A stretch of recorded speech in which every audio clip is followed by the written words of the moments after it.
नमस्कार दोस्तों, कैसे हैं आप सब। उम्मीद करता हूं कि आप लोग राजी पूर्वक से होंगे। तो चलें आज की कहानी की सफ़र पर। ऐसा क्या हो सकता है कि जब कोई इंसान मर जाए, अंतिम क्रिया हो जाए उसका, अब फिर भी उसके जो चाहने वाले लोग हैं अब चाहें कि अगर वो उनके सामने आ जाए। ऐसा क्या पॉसिबल है। ज्ञानी लोग बताते हैं कि इंसान जब अपना शरीर छोड़ देता है, जब उसकी अंतिम क्रिया हो जाती है, तब वो अपना धाम की ओर चल देता है, कर्मों के ऊपर में, जैसा वो कर्म किया है। लेकिन ये कोई कहे कि मरने के बाद अब हमारे सामने अब वो आ जाए, परिजन उसको ढूंढते रहे कि हाँ अब आ जाएगा, ऐसा तो नहीं हो सकता है ना। लेकिन ऐसा ही करने की कोशिश कर रहे थे संजीव।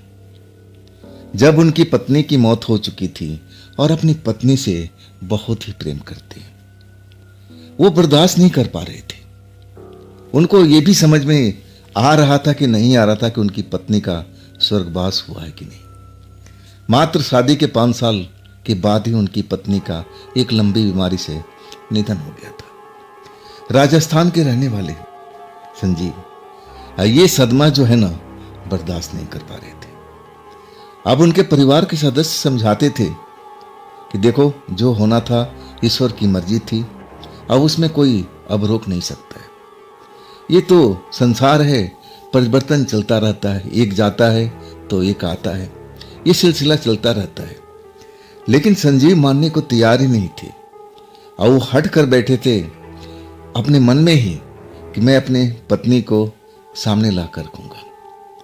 1 साल जब हो चुका था उनकी मौत का, तब वो अचानक जैसे सोते सोते जाग गया, जैसे उनको याद आ गया हो, जैसे वो चीज़ को करने के लिए आतुर हो गए हों कि अब मैं अपने पत्नी के सामने लाना चाहता हूँ। इसके लिए जो मुझे करना पड़ेगा, जो सब कुछ मैं करूँगा। अब वो जगह जगह अब अच्छे भले गुरुओं से मिलने लगे। गुरु लोग समझाते थे कि बेटा ऐसा संभव नहीं है, जो चीज़ तुम ढूंढ रहे हो ना, सब अपने अपने ज्ञान बताते थे कि ये सब गलत है, ये तुम्हारी पत्नी दोबारा से आ नहीं सकती। लेकिन जो संजीव थे ना, हठ किए हुए थे। वो कैसे भी चाहते थे कि जो भी पैसा खर्च हो, मैं मेरी पत्नी बेशक चाहे वो भूत बन कर आए, लेकिन आए तो सही, उनके सामने खड़ी हो जाए, मैं उनसे बात करना चाहता हूँ। बस इनकी हठ थी। परिवार के लोग काफ़ी समझाने की कोशिश किए कि संजीव ये सब गलत है, ये सब कभी हो नहीं पाएगा जो तुम चाहते हो। लेकिन संजीव कहाँ मानने वाले थे। अब तंत्र मंत्र के चक्कर में पड़ गए। अब तंत्रिकों के पास जाने लगे। जहाँ जहाँ उनको लगता था कि हाँ ये आदमी मेरा भला कर सकता है, तो उसके पास जाते थे। वो भी लोग उनको समझाने की कोशिश करते थे कि देखो ये सब संभव नहीं है। लेकिन संजीव कहीं पढ़े थे, कहीं उनको किसी ने ज्ञान दिया था कि कुछ ऐसे लोग तंत्र मंत्र के जानकार होते हैं, वो जो रिश्तेदारों को फिर वापस बुला देते हैं, भले ही कुछ टाइम के लिए, लेकिन उनके जो मरे हुए रिश्तेदार होते हैं वापस आ जाते हैं। लेकिन ये कौन लोग करते थे, संजीव को कुछ भी पता नहीं था। बस अपना मन उनका बेचैन था। अब पैसा खर्च कर रहे थे, लोग बाग पूछते थे, लोग भाग बताते थे कि फलाने के पास चले जाओ, अब वहाँ चले जाओ। जहाँ जहाँ बताते थे हर जगह वो पहुँचने की कोशिश करते थे। वो एक बार अपनी पत्नी को आमना सामना करना चाहते थे, कुछ अपनी पत्नी से सुनना चाहते थे और कुछ अपने पत्नी को बताना चाहते थे। अब जगह जगह परेशान होकर के वो थक चुके थे। पैसा भी बहुत उन्होंने खर्च किया। कुछ लोगों ने अब झूठ सच बना करके मंत्र भी दिया, लेकिन वो मंत्र वगैरह कोई काम नहीं करता था। सब विधि अपनाने के बाद थक चुके थे। अब लग रहा था कि अब जो सोच रहे हैं कभी हो नहीं पाएगा। शायद मेरे परिवार के लोग सच कहते थे, लेकिन अभी भी उनका जो मन था ना, शांत नहीं था। रह रह करके अपनी पत्नी की याद सताती थी। अब फिर वो जैसे पागल हो जाते थे। परिवार के लोगों से अब अनबन सी हो गई थी।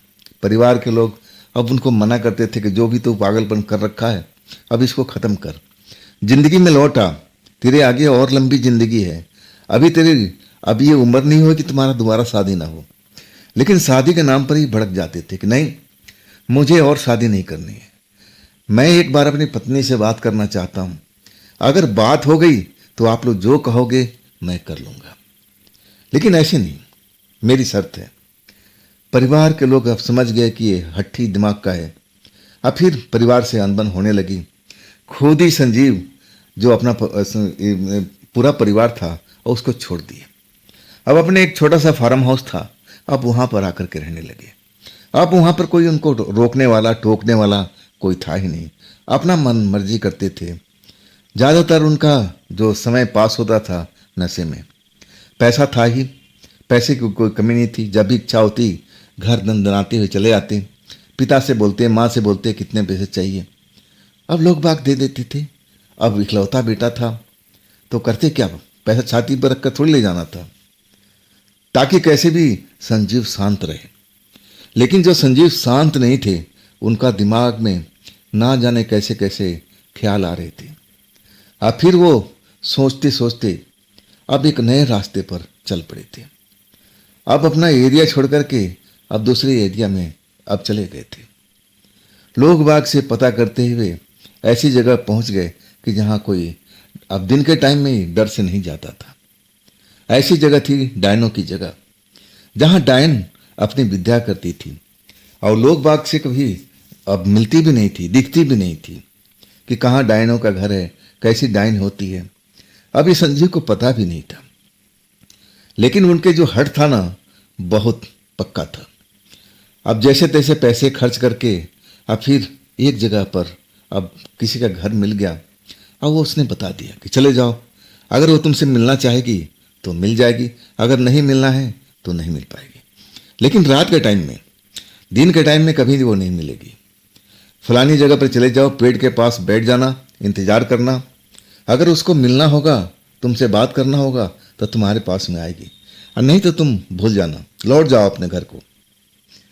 लेकिन संजीव का भाग्य सही था। अब उस पेड़ के पास पहुंच गए थे, वहां पर डायन के इंतजार करने लगे। संदेशा उन्होंने पहुंचवा दिया था। अब निश्चित टाइम पर अब इंतजार करते करते अब थकने लगे थे। सोचा कि शायद अब जिसके इंतजार में आए हैं वो नहीं आ पाएगी। लेकिन वो आई तो संजीव पहचान ही नहीं पाए। घूंघट काटे हुए, चेहरा दिखाई नहीं दे रहा था, औरत थी, देखने में जवान लड़की औरत लग रही थी। संजीव के पास आकर के कहने लगी कि हाँ, तुम्हें क्या चाहिए, किस लिए तुम मेरा पता ठिकाना पूछ रहे थे, मुझे संदेशा किस लिए भिजवाया, काम बताओ। संजीव अपना दुखड़ा रोने लगे। देखिए, मेरी पत्नी से बहुत प्रेम था, एक बार मैं अपनी पत्नी के आमना सामना होना चाहता हूं, और जब तक ऐसा नहीं होगा मैं भटकते रहूंगा। वो जो औरत थी समझ गई, वो भी एक औरत थी, अब प्यार क्या होता है वो भी जानती थी। संजीव की आंसुओं से वो पूरा पहचान चुकी थी कि लड़का जिद पर अड़ा हुआ है।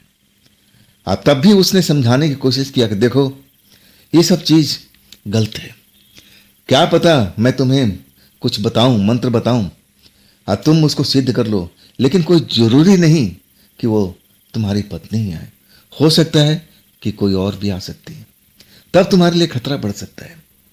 लेकिन कहने लगी कि चलो, इसका भी मैं उपाय कर दूंगी, अगर दूसरा कोई आता है तो ये वाला मंत्र पढ़ना, अब फिर तुम्हारी कष्ट दूर हो जाएगा। अब हो सकता है कि तुम्हारी पत्नी मिले, ये भी हो सकता है कि ना मिले, मैं पक्का यकीन के साथ कह नहीं सकती। संजीव बड़ा खुश हो गए। अब वो पैसा कौड़ी देना चाहा, लेकिन उसने औरत ने मना कर दिया कि नहीं नहीं नहीं, मुझे पैसा कौड़ी नहीं चाहिए, मेरे पास मंत्र था और वो मैं मंत्र आपको दे दिया, आगे आपको क्या करना है आप जानो और आपका काम जाने, लेकिन जाते जाते बता दूं, इस मंत्र को बस एक बार ही उपयोग करना, और इसके बाद इस मंत्र को भूल जाना कि मैंने तुम्हें कभी मंत्र दिया था, और दोबारा हमारे एरिया में आने की कोशिश ही मत करना, नहीं तो तुम्हारे ऊपर बहुत बड़ा खतरा मंडराने लगेगा। औरत ने बहुत डरा दिया था। संजीव अब समझ भी गए थे, लेकिन अब करे तो क्या करे, अब अपना पत्नी के मोह में पड़े हुए थे। अब वो अपना मंत्र लेकर के चल पड़े। राजस्थान पहुंचते हैं, अपने यार दोस्त से मिलते हैं। अब फिर कुछ दिन शांत रहते हैं। जब वो तिथि आती है अंधेरी रात वाली, तब वो पूर्ण रूप से तैयार होके अपने फार्म हाउस में चले जाते हैं। छोटा सा फार्म हाउस, वहाँ कोई रहता नहीं था परिवार का सदस्य, सिर्फ संजीव का ही अधिकार था वहाँ पर। वही जाते थे, रात को अपने दोस्तों को बुलाते थे, महफिल जमती थी, दारू शराब का दौर चलता था, खाना पीना होता था और आखिरकार सब खा पी के सो जाते थे। लेकिन पूर्ण ये जो अमावस की रात आने वाली थी, जिस दिन ये अब उस मंत्र का जाप करने वाले थे और अपनी पत्नी को, आत्मा को बुलाने वाले थे, अब उस रात को अपने दोस्तों को बुलाया तक नहीं। अब वो शांत माहौल चाहते थे कि कोई भी विघ्न ना हो, कोई आसपास में ना हो। जैसे ही वो औरत ने बताया था, उसी हिसाब से अब सब कुछ तैयारी कर रखा था। रात हो गई, जिस मुहूर्त का इंतजार था अब वो मुहूर्त आ चुका था, मतलब आधी रात हो चुकी थी। उस औरत के बताए हुए विधि विधान से अब सब कुछ तैयारी कर लिया और उस मंत्र का उच्चारण करने लगे। अब वो मंत्र उच्चारण करते जा रहे थे, लेकिन अभी तक कोई सफलता नहीं मिली थी। आधा घंटा, पौन घंटा, 1 घंटा। औरत ने बताया था कि जब तक तुम्हारे सामने कुछ नजर ना आए तब तक तुम मंत्र का उच्चारण करते रहना। और उसका भी एक टाइम पीरियड था, 2 घंटे। 2 घंटे के बाद में उस मंत्र को बंद कर देना था और फिर भूल जाना था कि हमारे पास में कोई मंत्र भी था। उस मंत्र को दोबारा उपयोग कभी नहीं करना था, नहीं तो वो जानलेवा साबित होने वाला था। अब संजीव जो थे लगातार उस मंत्र को जाप करते जा रहे थे, लेकिन ऐसा कोई संकेत नहीं मिल रहा था कि कोई आत्मा उनके पास में आ रही है। हाँ, बाहर में, खेतों में, खलिहानों में, जो आसपास में था, संजीव के फार्म हाउस के आसपास में गीदड़ों की रोने की आवाज़, कुत्तों की रोने की आवाज़ या कुछ पक्षियों की अब रात में चहचहाने की आवाज़ जरूर सुनाई दे रही थी। जब ये आवाज़ आती थी ना, तो संजीव को लगता था कि अब जरूर आत्मा आने वाली है, मेरी पत्नी की आत्मा आने वाली है, अब मैं अपनी पत्नी से मिल सकूंगा। लेकिन उनकी पत्नी नहीं आई। आखिरकार 2 घंटा का मुहूर्त भी निकल चुका था। तब उनको मंत्र को अब बंद करना पड़ा, जैसे उस औरत ने कहा था। इसके बाद इस मंत्र को जाप भूल करके भी कभी नहीं करना था। बड़ा निराशा में भर गए थे संजीव। अब क्या करें? अब बहुत नाम सुने थे कि इस मंत्र से आत्मा आ जाती है, लेकिन आत्मा तक क्या, एक चिड़िया तक इनके घर में नहीं आई। कैसा मंत्र है, कैसा मंत्र था ये? विश्वास डगमगाने लगा।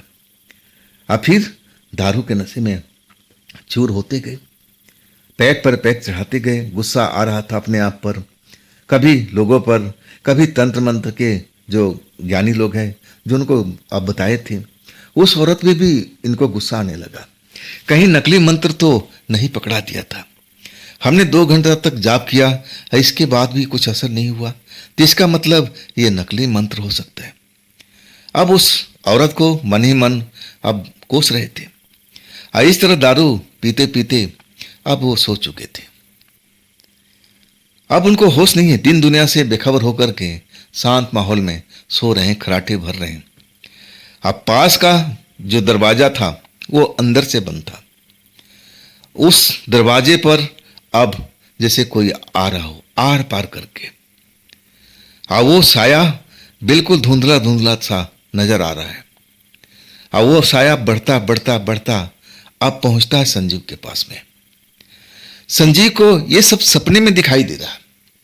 जब वो गहरी नींद में चल गए हैं ना, दारू के नशे में हो चुके हैं, तब उनको महसूस हो रहा कि मैं अपने जगह पर बैठा हुआ हूं, मंत्र का जाप कर रहा हूं। और तभी दरवाजे पर एक साया प्रकट होता है, धुंधला धुंधला सा नजर आने वाला साया, और उनकी तरफ बढ़ता जा रहा है। संजीव सपने में लग रहा कि अब उनका जो मंत्र है असर कर रहा है, और उनको यही एहसास होता है कि शायद ये मेरी पत्नी होगी। ऐसा ही कुछ संकेत मिलता है, लेडीज का कपड़ा जैसे दिखाई देता है, लेकिन वो धुंधला धुंधला। अभी भी उसका चेहरा पहचान में नहीं आ रहा है कि कौन है, या कोई दूसरी है, तीसरी है, कि उनकी पत्नी ही है। समझ में नहीं आ रहा, ये सब सपने में चल रहा है और जब सोने के बाद अब ये सब दिखाई दे रहा है। वो औरत उनके पास में आ जाती है और जैसे उनको गाल पर एक थप्पड़ लगाती है कि तूने मुझे क्यों बुलाया। अब थप्पड़ इतना तेज था, सपने में तो लगा था कि जैसे प्यार से मार रही हो, लेकिन वो सोते सोते इतना झन्नाटेदार लगा था कि वो बौखला गए थे। दारू का नशा उतर चुका था। उठ के बैठ करके आंखें फाड़ फाड़ के देखने लगे। सामने देखते हैं ना तो उनके होश उड़ जाते हैं। उनके बिस्तर के पास में एक औरत का साया नजर आ रहा है और वो भी धुंधला धुंधला, बस आंखें जलती हुई लाल अंगारे की तरह कभी कभी दिख रही है। देखने में औरत जाती लग रही है। खुले हुए बाल उसके लहरा रहे हैं जब हवा का झोंका चल रहा है, और ना भी चल रहा है तब भी लग रहा है कि जैसे आसपास में हवा खूब चल रहा हो। वो पहचानने की कोशिश करते हैं संजीव, लेकिन पहचान नहीं पाते। और तभी औरत का भारी गुर्राता हुआ आवाज सुनाई पड़ता है कि तूने मुझे क्यों बुलाया, क्या चाहिए तुझे, मुझे क्यों दूं, अब यहां पर बुलाया अपने पास में, जल्दी बता नहीं तो तेरा काम तमाम कर दूंगी। जैसे ही आवाज सुनते हैं ना, अब संजीव कांप जाते हैं। अरे ऐसा मेरी पत्नी तो हो ही नहीं सकती, ये मुझे गाल पर थप्पड़ नहीं लगा सकती, ना इतनी ऊंची आवाज में बात कर सकती, और ये मेरा पत्नी का तो लहजा भी नहीं था। उसकी आवाज तो बहुत मीठी थी, मीठी जुबान बोलती थी, रिस्पेक्टफुल बात करती थी। ये औरत तो ना ना ना ना, ये मेरी पत्नी हो ही नहीं सकती। संजीव अब फिर ध्यान से देखने की कोशिश करते हैं कि क्या पता मरने के बाद में ऐसा लोग बन जाते होंगे। देखने लगते हैं तो वो औरत जो धुंधली धुंधली दिखाई देने लगती है, दिखाई देती है, कभी नहीं दिखाई देती है, वो फिर चीखती है भारी आवाज में कि मेरे को क्या देख रहा है, तूने मुझे किस लिए बुलाया है, अब वो काम बता, अगर तू काम नहीं बताएगा तो तेरा मैं काम खुद का तमाम कर दूंगी। संजीव डर जाते हैं, आवाज नहीं निकलती है। ऐसा लगता है कि मौत का साया उनके सर पर खड़ा हो चुका है। और तब वो डरते डरते धीरे धीरे अपनी बात बताते हैं कि मैं देखिए, मैं अपनी पत्नी को बुला रहा था, शायद आप मेरी पत्नी नहीं हैं, आप जरा एक बार स्पष्ट मुझे नजर आइए, और तब मैं शायद आपको पहचान पाऊं कि आप मेरी पत्नी हैं या नहीं है। आप तो धुंधली धुंधली दिखाई दे रही हैं। वो जो साया धुंधली नजर आ रही थी, अचानक उसके आसपास में अब धुआं सा फैलने लगा, जैसे उसके शरीर में आग लगी हो। और कुछ ही देर में अब वो धुआं छट चुका था और फिर जो सामने देख रहे हैं, अब उनकी पत्नी ही खड़ी दिखाई दे रही है। देख करके एकदम खुश हो जाते हैं, अरे वाह, मेरी पत्नी आ गई, मेरी पत्नी आ गई। अब पत्नी खड़ा खड़ा उनको घूर रही है, आंखों में अंगारे दहक रहे हैं, चेहरा मोहरा सब कुछ पत्नी का ही है, वो जरा भी भूल नहीं कर रहे हैं। तब संजीव उसे पास जाते हैं, लिपटने की कोशिश करते हैं कि तू कहाँ चली गई थी, देख तेरे बिना मेरा क्या हाल हो गया है। उनकी जो पत्नी अब दिखाई दे रही थी, जिसको बाहों में अब भर रहे थे, पत्नी ने जोर का धक्का दिया, जाकर के दीवार से टकराए और कहने लगी कि मैं तेरी पत्नी कब बन गई, मुझे तो कुछ भी याद नहीं है, तूने मुझे क्यों बुलाया इस जगह पर, वो काम की बात बता, मैं फालतू की बात सुनना नहीं चाहती, अगर तू नहीं बताता है तो तेरा काम तमाम करके जाऊंगी। तूने मुझे सोते सोते जगाया है, मैं गहरी नींद में सो रही थी, और तू मुझे बुलाया है आवाज दे दे करके, और तब मैं अपना नींद को तोड़ करके आ रही हूं, और तुम यहां पर कह रहे हो कि मैं तुम्हारी पत्नी हूं। मैं तुम्हारी कोई पत्नी उतनी नहीं, मैं तुम्हें जानती तक नहीं। पत्नी की बात सुनकर के संजीव के होश उड़ चुके थे। अब रहा सहा जो अब होश था वो भी उड़ चुका था। जब वो गुर्राने लगी, धमकाने लगी कि जल्दी से काम बता, किस लिए मुझे बुलाया है, नहीं तो तेरा खेल अब खत्म हो जाएगा। संजीव की हालत पतली हो चुकी थी। अब पत्नी बार बार जो सामने खड़ी हुई थी, अपनी लाल लाल आंखों से घूर रही थी, करे कि तू देर मत कर, मुझे जाना भी है, मुझे सोना भी है, मुझे नींद भी आ रही है। अगर तू कोई काम नहीं बताता ना, तब मैं तेरा काम तमाम करके जाती हूँ। आखिर मुझे कोई काम तो करना ही पड़ेगा ना, अब तू बुलाया है तो मैं वो काम करके जाऊंगी। वाकई में अब संजीव की पत्नी संजीव की तरफ बढ़ने लगी। संजीव को लगा कि अब मेरा खेल खत्म होने वाला है, अब मैं बच नहीं पाऊंगा, अब मेरा क्या होगा। मैं अपनी इतनी पत्नी से प्यार करता था, मैं इसके लिए न जाने कहाँ कहाँ तक दौड़ा, जिनसे नहीं मिलना उनसे जाकर मिला, कितने तांत्रिक से मिला, कितना पैसा खर्च किया, क्या इसी दिन के लिए वो मुझे ऐसी बात करे, मुझे धमका रही है, मुझे मारने आ रही है, क्या सचमुच मुझे मार देगी। अब थोड़ा आश्चर्य हो रहा था, डर भी लग रहा था संजीव को कि ये भूत प्रेत हैं, कुछ भी कर सकते हैं। अब उनको समझ में आ रहा था, चाहे उस टाइम में उनकी पत्नी क्यों ना हो। अब वो तो सीधा कह रही थी कि मैं तुम्हें नहीं पहचानती कि तुम कौन हो, तुम अब अगर काम नहीं बताते तो तुम्हारा खेल खत्म। अब वो पत्नी अब गुस्सा और हो चुकी थी, क्योंकि संजीव बुलाए थे, अब काम तो बता नहीं रहे थे। अब वो गुस्सा में लाल पीला होती अब आखिरकार संजीव के पास पहुंच गए। अपने हाथ जो था ना संजीव के गले पर डाल दिया। अपनी पत्नी का चेहरा देख रहे हैं कि मेरी पत्नी ऐसा कभी नहीं कर सकती थी, लेकिन अब देखो वही है, लेकिन अब इसकी आत्मा है, अब मेरे साथ में क्या खेल खेल रही है। मैं तो इसे मिलने के लिए बुलाया था कि चलो एक बार इससे बात कर लें, अब देखो अब मुझे मारने जा रही है। डर गए थे। तभी उस औरत का दिया हुआ एक मंत्र अब उनको पास में था। अब वो समझ गए कि इस मंत्र का अब हमें उपयोग करना पड़ेगा। छोटा सा मंत्र उनके दिमाग में बैठा हुआ था और उस मंत्र का जाप अब उन्होंने स्टार्ट कर दिया। सही वक्त पर उनको याद आ गया था, जैसे किसी ने याद दिला दिया था कि तू इस मंत्र को जाप कर, नहीं तो तेरा खेल तेरी पत्नी ही खत्म कर देगी। और वही करते हैं वो मंत्र का जैसे ही जाप करने लगते हैं, अब वो पत्नी अब उसका चेहरा मोहरा एकदम और लाल पीला हो जाता है। चिल्लाती है कि मेरे साथ में खेल खेल रहा है, पहले मुझे बुलाता है, अब फिर मुझे अब पकड़ने का कोशिश कर रहा है, मुझे अब कैद करने की कोशिश कर रहा है, मैं तेरा ये काम हरगिज नहीं होने देंगे।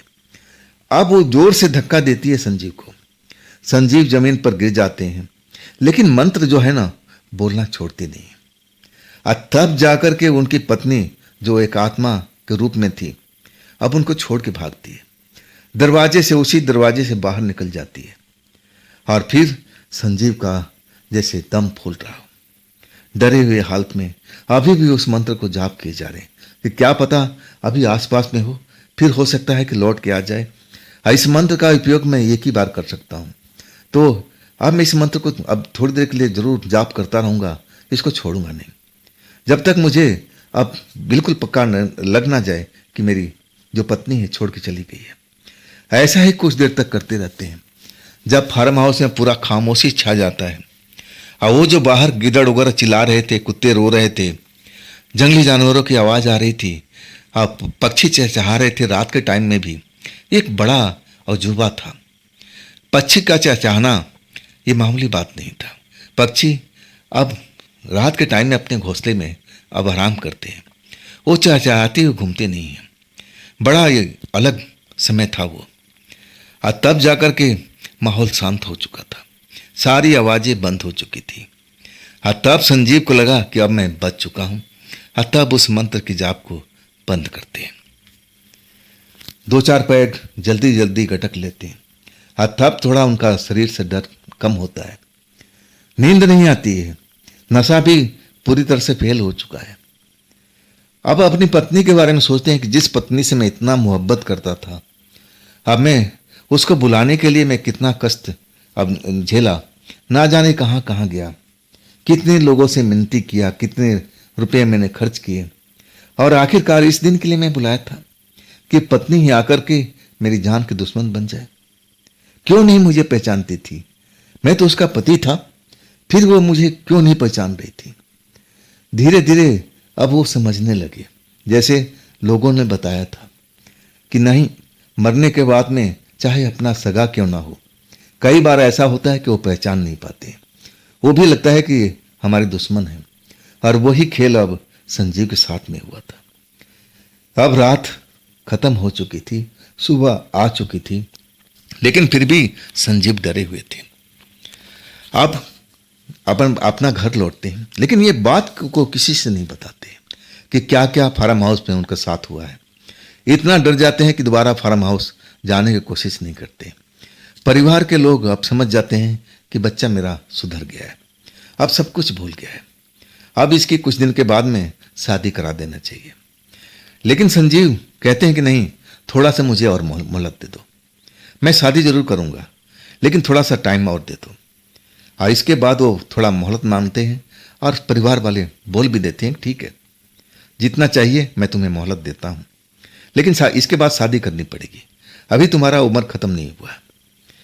अब संजीव दोबारा उसी प्रदेश में जाते हैं। वहां जाकर के अब अपना जिससे बात हुई थी और उसे फिर बात करते हैं कि भाई उस औरत से एक बार आप गुहार लगा दीजिए, मैं उससे मिलना चाहता हूं, कुछ बातें पूछना चाहता हूं। वो जो आदमी था जो उस डायन से मिलवाया था, वो डांटता है, कहता है भाग जाओ, अब वो तुमसे मिल नहीं पाएगी, अगर मिलेगी ना तो तुम्हारा नुकसान हो जाएगा। अब मैं नहीं चाहता हूं कि तुम परदेसी इंसान हो और तुम्हारे साथ में कुछ हो। संजीव उसको पैसा देने लगते हैं।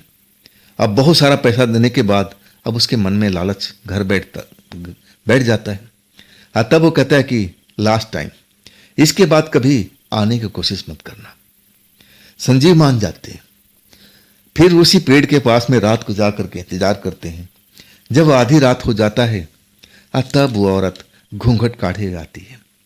आते ही नाराज होती है, कहती है मैं तुमको मना किया था ना कि इस जगह पर कभी भूल के मत आना, तो तुम्हें समझ में नहीं आया क्या? तुम यहां से जिंदा वापस नहीं जाना चाहते क्या?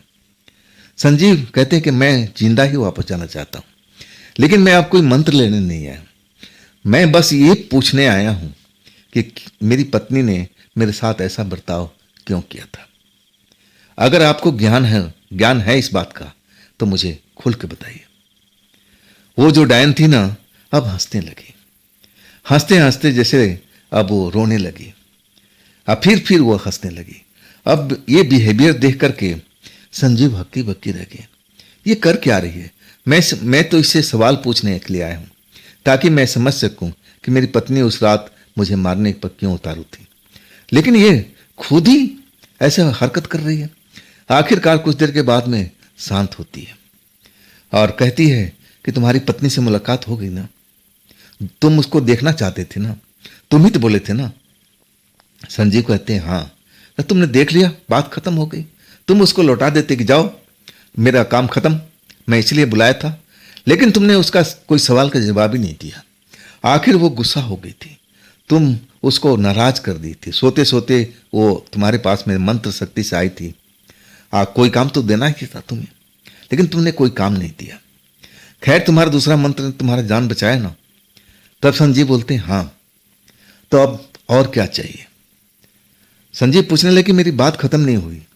मैं जिस जानकारी के लिए आया था कि आखिर वो मेरी पत्नी मुझ पर हमला क्यों किया, मैं इसलिए आपके पास में आया हूं इस चीज को जानने के लिए। इसके बाद मैं दोबारा कभी नहीं आऊंगा।